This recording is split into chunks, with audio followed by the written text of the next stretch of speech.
Hi everyone. Hi. It seems that coronavirus has changed everything about the way that we live, including the words that we speak. Really?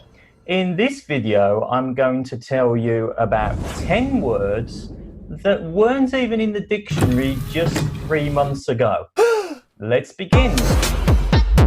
Coming in at number 10 is WFH. You may have heard it before. It stands for working from home.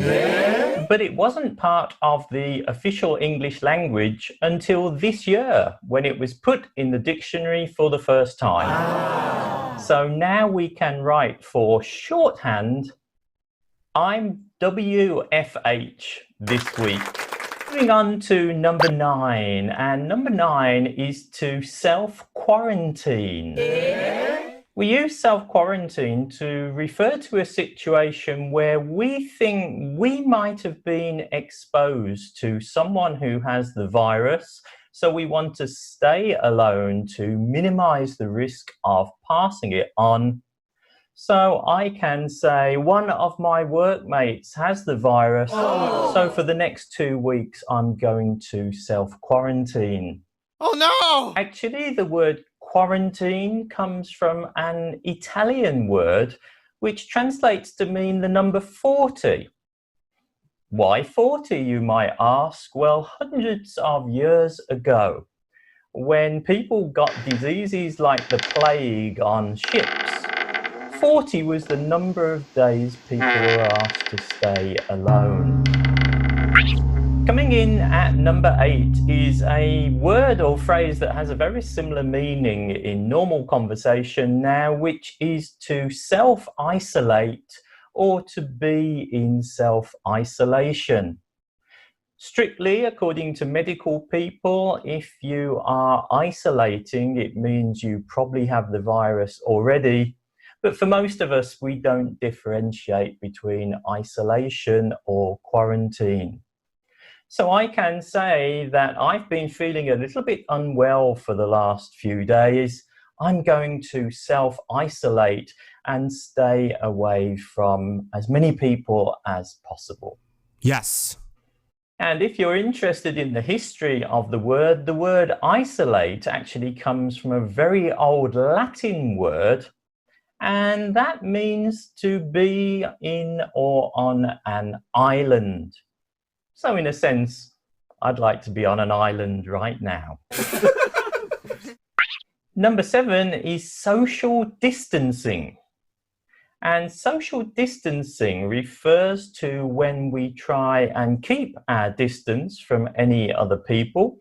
They recommend at least 2 meters apart from anybody else.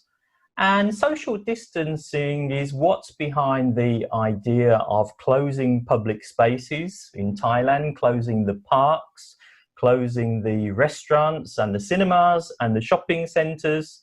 And it's also what's behind the idea of not being able to sit on all of the seats when we go on the BTS or the MRT, and also having to stand behind a square or line when we're trying to pay for food in the supermarket or even standing in the lift. Number 6 in my list of 10 new words for coronavirus is elbow bump. Now, you probably know that when foreigners meet for the first time, they like to shake hands. I don't know. But actually, shaking hands is now regarded as dangerous. Oh no! So people had to come up with another way of greeting each other. Elbow bump was a way of knocking elbows together, slightly safer than shaking hands. Some people also did a foot shake in place of a handshake. But around the world now, many people believe that the safest and most polite greeting is the Thai Y. And number 5 in my list is PPE, which stands for Personal Protective Equipment. Oh. This refers to all of the things like masks and also gloves and gowns, which are particularly important for doctors and nurses and medical staff, but also for anyone coming into contact with the public. Number 4 is an interesting one. I had to check what is the correct pronunciation of this, and the answer is we say naught. So 0 is spoken as naught.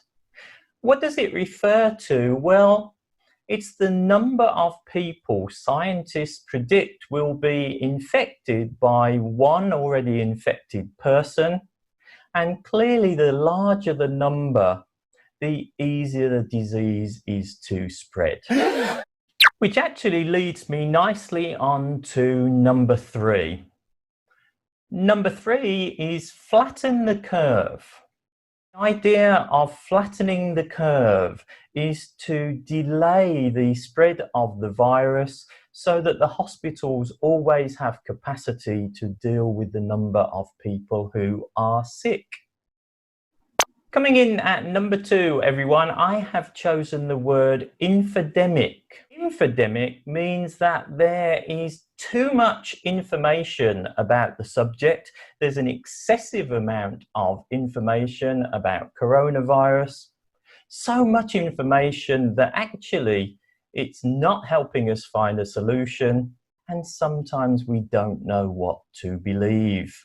And the final word that I want to speak about, you probably guessed by now, it's COVID-19. COVID-19 is the name that was given to the illness which is caused by coronavirus, and it's now in the English dictionary for the first time. One thing I'd like to help you with, if I can, is the pronunciation. It's COVID, v. The same as coronavirus, v. If you find the V sound a little bit difficult, you can use the F sound of f, but try to add a little bit of voice if you can. Now everyone, I hope you have learnt some new vocabulary during this lesson. Thank you very much for listening. Keep safe everyone. I will see you again very soon with another video. But for today, bye bye.